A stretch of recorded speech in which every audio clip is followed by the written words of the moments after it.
boa tarde. É uma honra estar aqui presente. Gostava de agradecer o convite ao José Castro Caldas e à organização do IEC para estar aqui presente e participar neste debate com as minhas opiniões e com estas questões pertinentes do quando e como. Eu não vou apresentar muitos números, vou quase filosofar um pouco, trabalhando na minha área da economia, mas acho que tentando explicar como, do nosso ponto de vista individual, como pessoas, podemos perceber esta questão de renegociar a dívida, quando e como, e perceber também este contexto da crise. Há uma entrevista recente que, se não me engano, foi publicada esta semana no Público, do professor Dr. Jürgen von Hagen, professor na Universidade de Bonn, da Alemanha, que faz parte do Conselho de Finanças Públicas da República Federal Alemã, em que argumenta que a melhor altura para renegociar a dívida teria sido quando se negociou o resgate. Embora muitas destas pessoas que agora dizem isso, na altura não defendiam nada parecido como isso. Mas é normal mudar de opinião e é salutar mudar de opinião. Keynes já dizia isso: quando os factos mudam, eu mudo a opinião. O que é que o senhor faz? Portanto, acho que é positivo. Também, na minha opinião, a melhor altura teria sido, e eu defendi também isto na altura, que era melhor renegociar a dívida do que pedir um resgate. Não era necessário um resgate se nós tivéssemos feito a renegociação de dívida nova na altura. E o problema, como muito bem referido pelo José Castro Caldas, é que tecnicamente torna-se cada vez mais complicado, com mais litigância, com mais conflito, reestruturar a dívida. Não é mais fácil, é mais difícil com a passagem do tempo. Mais dispendiosa, demora mais tempo, etc. Portanto, a primeira questão é quando. A resposta de quando é que deveria ter sido feita, sim, até abril de 2011, antes do resgate, era aí que devíamos ter feito a reestruturação de dívida, mas aí, digamos que eu pareço um relógio estragado a falhar, porque eu estou a dizer, então, desde 2011 devíamos ter reestruturado.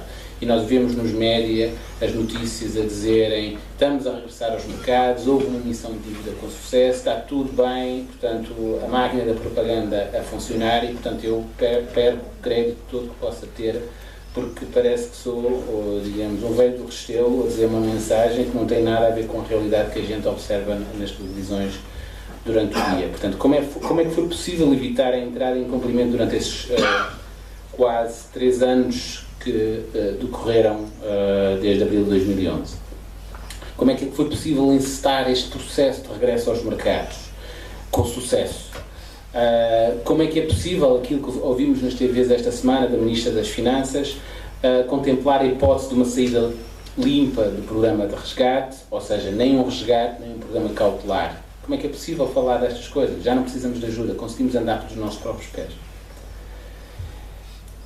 E, portanto, estas questões sobre o quando e como é que é possível este processo do quando ter-se arrastado ao longo destes 3 anos, este programa de resgate, leva-me a reflexões sobre o que é que nos está a acontecer. E, portanto, a ideia que eu gostaria que pensassem é que cada indivíduo, cada um de nós temos sentidos, e os nossos sentidos, a visão, o som, aquilo que lemos, a nossa cultura, a nossa educação, permite-nos a cada um de nós construir um modelo da verificação desta realidade tão complexa que existe. E esse modelo baseia-se tipicamente nas experiências individuais, portanto, de natureza microeconómica. O que é que isto quer dizer?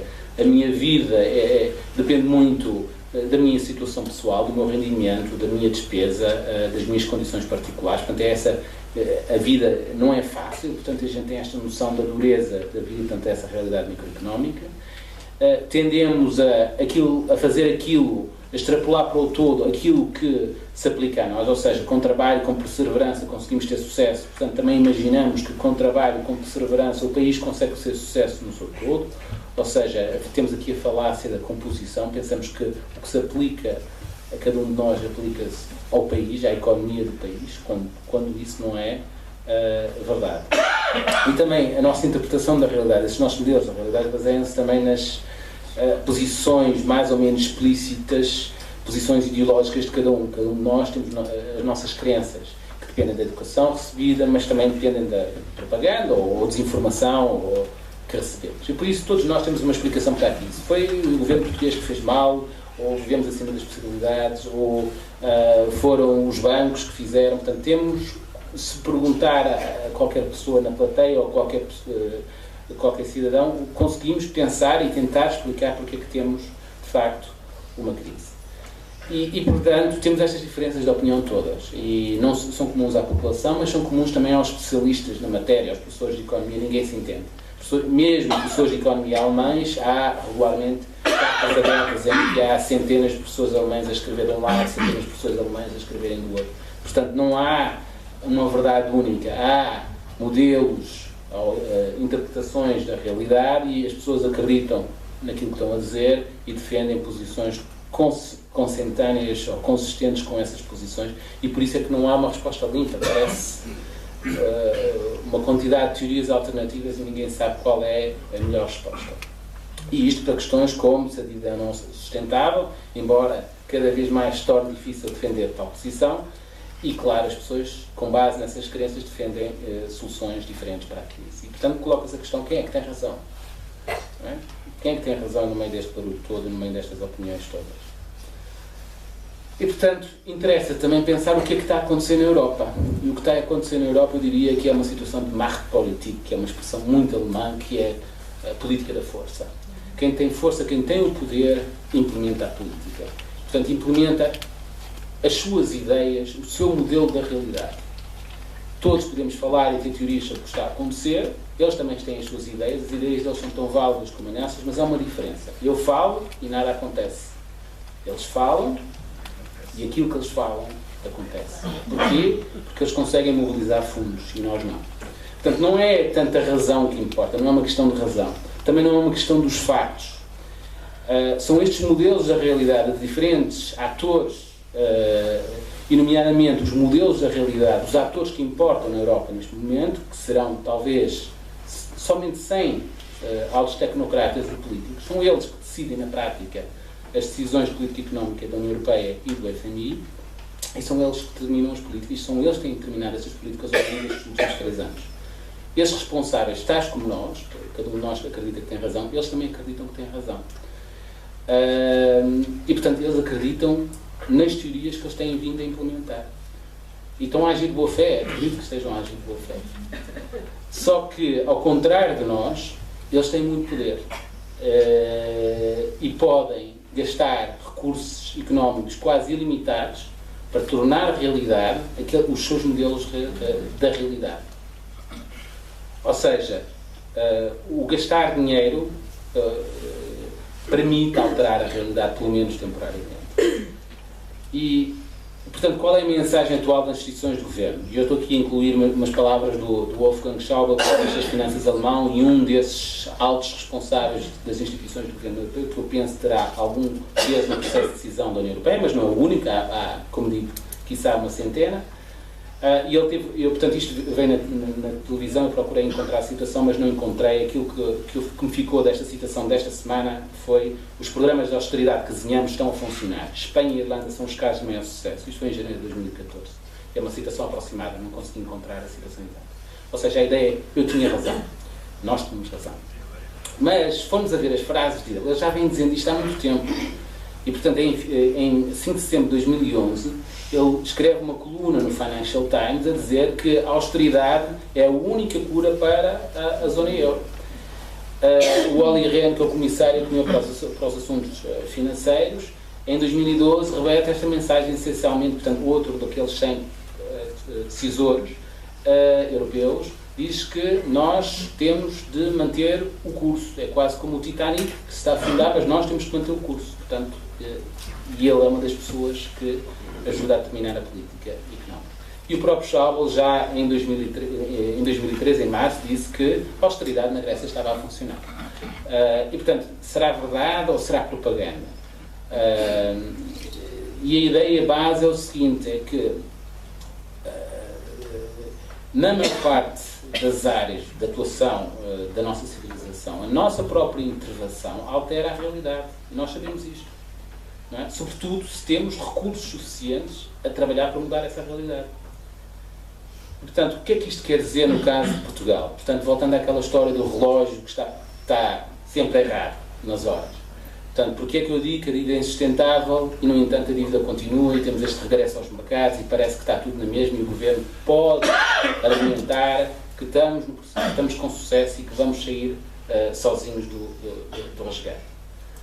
Bem, em Portugal a dívida direta do Estado é 209,8 mil milhões de euros, 127,8% do PIB em novembro de 2013, sempre a crescer, portanto já cresceu desde 2013. Mas o apoio oficial, o apoio do setor oficial, das instituições de governo da União Europeia e do FMI a Portugal, são, os dados mais recentes que tem, são 162,4 mil milhões de euros, 99% do PIB. São 72,3 mil milhões de empréstimos da Troika, os empréstimos diretos. São cerca de 22 mil milhões de euros de empréstimos. O BCE comprou obrigações do Tesouro no âmbito de um programa que criaram logo no início da crise. E são 68,3 mil milhões de euros de empréstimos do BCE ao Banco de Portugal, que são depois empréstimos, por sua vez, à banca portuguesa. Portanto, uma grande percentagem da dívida direta, digamos assim, o apoio, em relação à dívida externa, o apoio que está a ser dado a Portugal é enorme. Além disso, as taxas de juros que nos estão a cobrar, que estes parceiros oficiais nos estão a cobrar, estão muito abaixo das taxas de juros do mercado. Se nós assumíssemos um diferencial de 2 pontos percentuais, a poupança anual com juros, graças aos empréstimos da Troika, era 2,8 milhões de euros por ano. Portanto, com o valor presente, se estivéssemos a contabilizar isso, se fosse todos os anos, um valor presente de 70 milhões de euros. Portanto, isto mostra a dimensão do apoio que aquelas instituições de governo da União Europeia estão a dar a Portugal para garantir que a dívida é sustentável. Aliás, para garantir que a dívida não é insustentável. Certo? Para garantir que Portugal não entre em bancarrota imediatamente. E, portanto, sim, com 162,4 mil milhões de euros, mais 2,8 mil milhões de euros por ano, financiamento determinado por quem manda nas instituições de governo da União Europeia, eles têm razão, e eu não tenho razão. E, portanto, quem está nesta sala, presumidamente, também pensa da mesma maneira. Portanto, a austeridade está a funcionar graças a este dinheiro. Entre aspas, está a funcionar. Porque foi esse dinheiro que permitiu impor a política de austeridade até aqui. Mas é evidente que se tem que colocar a questão, e eu penso que o próprio Schäuble devia colocar essa questão, porque o dinheiro que ele está a usar é dinheiro dos contribuintes alemães, não é o dinheiro dele. É um peso, é um fardo que vai ficar para os contribuintes alemães.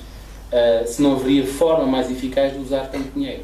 Se não haveria formas mais eficazes de auxiliar países como o nosso, país de Portugal, Grécia, etc. E o que é que a gente poderia ter feito se tivéssemos tantos recursos disponíveis? Portanto, eu acho que a pergunta é quase uma resposta em termos do juízo que eu faço da resposta que foi dada e, portanto, não concordo de maneira nenhuma com a composição de que a austeridade está a funcionar. É um desastre para a quantidade de recursos que eles, entre aspas, enterraram nestes países periféricos. Os resultados são miseráveis, são inaceitáveis. E, portanto, a questão que se põe é o que é que acontece quando o setor oficial deixar de financiar. Portanto, o paradoxal deste regresso ao mercado é que estamos cada vez mais longe dos mercados. De um total de 92 mil milhões de obrigações de tesouro, portanto isto é de médio e longo prazo, só cerca de 35 mil milhões, segundo as minhas estimativas, é que são detidas por novos agentes, se excluirmos o BCE. Portanto, na realidade, este mito de regresso aos mercados é sobretudo quem acredita neste mito é sobretudo portugueses, ou pelo menos alguns portugueses, em que incluem bancos e fundos controlados pelo governo. Sem o apoio do setor oficial, este cenário todo cairia por terra e, portanto, o país entraria em cumprimento quase imediato e a banca em colapso. E, portanto, quando é que iremos renunciar? Eu gostaria que o país tivesse a iniciativa própria para o fazer, mas, infelizmente, parece-me que não há os atores políticos, já referidos uma vez pelo Ricardo Paz Mamed, que está aqui, faltam esses atores políticos para renegociar unilateralmente a dívida e, portanto, parece-me que a resposta mais provável, lamentavelmente, será que, quando os tais cerca de 100 responsáveis pela definição da política económica da zona euro se cansarem de acreditar nos seus modelos da realidade e fizerem um voto face, ou se calhar se reformarem e forem substituídos por outros que trazem outra perspectiva e mudam, dizem o contrário do que foi dito até aqui. O FMI já fez esse passo, já deu o voto face e, portanto, agora é uma questão de tempo de esperar que o BCE e a Comissão Europeia e as outras instituições do Conselho Europeu mude também de opinião. E já há alguns sinais que se começam a preparar para alterar a estratégia, para deixar de pôr mais dinheiro europeu para apoiar esta estratégia que não está a ter sucesso. E podíamos falar também do caso grego. Eu não tive, portanto, eu recolhi apenas alguns dados. Tivemos aquela reestruturação de dívida que foi falada por José Castro Caldas, de fevereiro de 2012, 206 bilhões, 1.000 milhões de euros, um haircut que, de forma generosa, podia aproximar-se de uma redução do valor presente de 60%. E há um artigo do Martin Feldstein, que é um economista americano muito famoso de Harvard, e que fala do mito do orçamento grego. Portanto, apesar da reestruturação, a dívida pública está em 170% do PIB. A despesa com juros é 4,1% do PIB. Mas, porquê? Porque o setor oficial financia taxas subsidiadas muito mais baixas do que financia Portugal. Enquanto a Portugal, a taxa de juros média, que foi mostrada por o Castro Caldas, era 3% em média para o setor oficial, para a dívida grega é 2,4% em média e é uma dívida muito mais alta. Portanto, novamente, eles querem acreditar que estão a ter razão com o programa de austeridade e não se importam de subsidiar e fazer as alterações que forem necessárias para garantir que os números são martelados e batem certo, para mostrar que, de facto, a austeridade está a dar certo. Se a dívida fosse financiada a taxas de juros de mercado, o déficit orçamental grego seria 15% do PIB. A taxa de desemprego está em níveis inacreditáveis e, portanto, a Grécia continua com os problemas que a gente conhece, não é? Portanto, e o caso irlandês, que é o chamado caso de sucesso, saiu agora do programa de resgate. Bem, o BCE... e uma coisa em relação ao caso grego. Isto cria um precedente, esta forma de tratar os países cria um precedente muito grave, que vai quase contra a Carta dos Direitos Fundamentais, porque há um princípio básico, que é o princípio do tratamento igual do cidadão perante a lei. Faz parte da nossa Constituição, por exemplo. E o caso grego, o caso irlandês, cada país é um caso e é tratado de forma diferente perante a lei europeia, perante as políticas europeias. E, portanto, os cidadãos portugueses não estão a ser tratados da mesma forma que os cidadãos gregos, os cidadãos irlandeses não estão a ser tratados da mesma forma que os cidadãos portugueses ou cidadãos gregos, e, portanto, para mim, viola a essência do espírito democrático. Não é aceitável que haja esta arbitrariedade, esta discricionariedade na definição de políticas públicas a nível europeu. O caso irlandês, a mesma coisa, portanto, há um acordo debaixo da mesa entre o BCE, entre o Trichet e a Irlanda, o governo irlandês, para que a Irlanda emite dívida, a dívida correspondente à dívida que foi utilizada para resgatar a banca irlandesa, e o que acontece é que o Banco Central da Irlanda depois emite papel moeda e compra essa dívida. Portanto, é esse o acordo. E assim financia uma parte significativa da dívida irlandesa. Por outro lado, a Irlanda foi o país que recorreu mais ao financiamento através do Eurosistema, ou seja, o BCE financiou o Banco Central da Irlanda, que por sua vez financiou a banca privada irlandesa, que na altura já tinha sido nacionalizada, portanto era uma forma de financiamento da economia, chegou-se a representar 100% do PIB, e os níveis de financiamento do Target 2 também continuam a ser elevados. E a dívida pública também está numa trajetória completamente insustentável, a aproximar-se de 130% do PIB, de acordo com um grupo de investigação. E, portanto, o que é realidade e o que é propaganda? Portanto, o que são os factos? Novamente, a nossa percepção dos factos importa, e cada um de nós olha para os factos e interpreta-os de maneira diferente e constrói uma realidade. E, portanto, eu acredito que o Schäuble acredita que o seu modelo está a ter sucesso e que está a resultar. Para ele não é propaganda, é verdade. Para mim não é. Acredita que os programas são um sucesso porque querem ter razão acima de tudo. Acreditam em si próprios. e não olham a custos, porque não têm forma de ver custos. Não há nenhuma entidade independente que avise o shopping, atenção, vocês estão a gastar muito dinheiro com esse vosso projeto, com estas vossas ideias de resgatar a Europa. As coisas estão a correr mal. Não, eles fazem, eles podem fazer, eles têm demasiado poder. A forma como construímos uma Europa é uma Europa em que o centro, o poder, não tem os checks and balances, não tem controle, portanto tem demasiado poder. Portanto, as instituições do governo europeu vão continuar a gastar recursos públicos para manter a realidade tal como querem acreditar que deve ser. Eles continuam a acreditar naquilo que acham que... e continuam a acreditar que têm razão. E, portanto, eu chamaria isto de realidade virtual.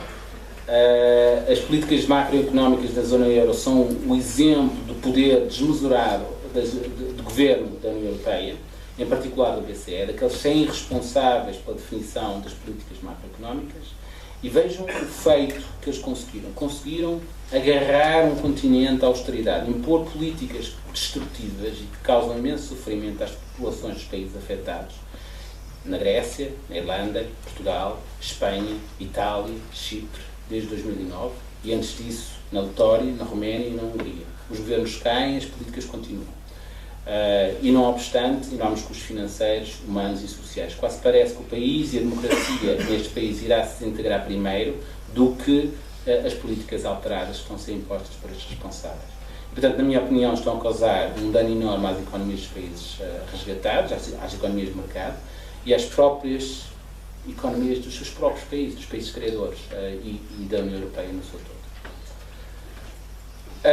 Por isso eu modifico aqui um ditado, uma frase de Keynes, que é atribuída a Keynes, que os mercados podem manter-se irracionais muito mais tempo do que qualquer pessoa consegue permanecer solvente, e um corolário deste ditado de Keynes atrevo-me a dizer que é: os bancos centrais independentes, como é o caso do BCE, de países ricos, como é o caso da zona euro, podem continuar irracionais por mais tempo que os mercados. Portanto, eles podem continuar a seguir políticas irracionais e destrutivas, porque conseguem imprimir papel moeda e financiar essas políticas.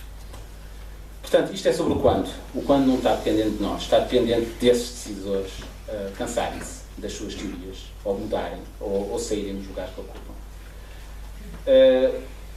Isto porque, tal como o Ricardo Casmamente dizia, neste momento eu não vislumbro o ator ou os atores nacionais que terão a coragem e os recursos para preparar e para negociar frontalmente uma renegociação de dívida. Eu tenho vindo a defendê-la, mas infelizmente falta o salto, falta esse salto que é necessário.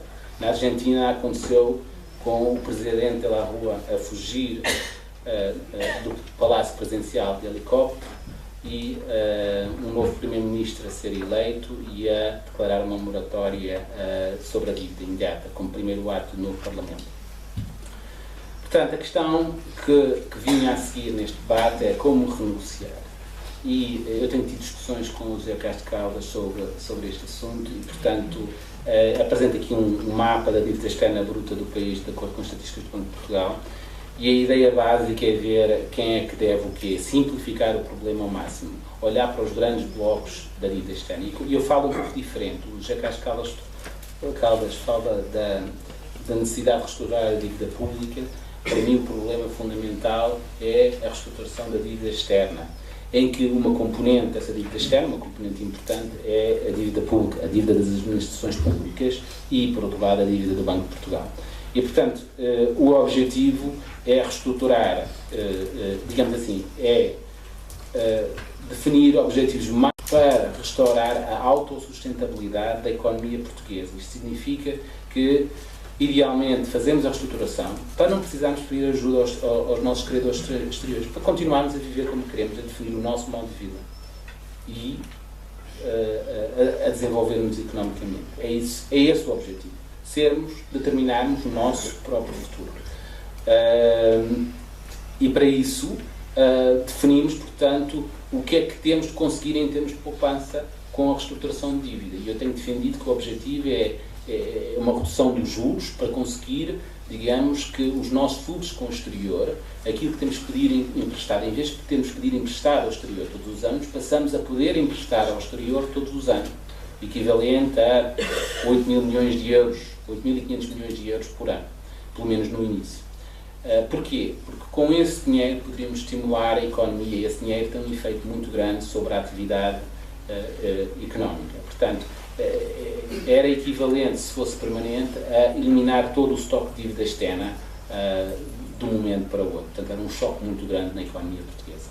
Portanto, é a macroeconomia que determina a dimensão do choque, da mesma forma que quando se constrói uma ponte entre duas montanhas, é olhar para a dimensão do espaço para calcular a dimensão da ponte. É esse um projeto de engenharia civil.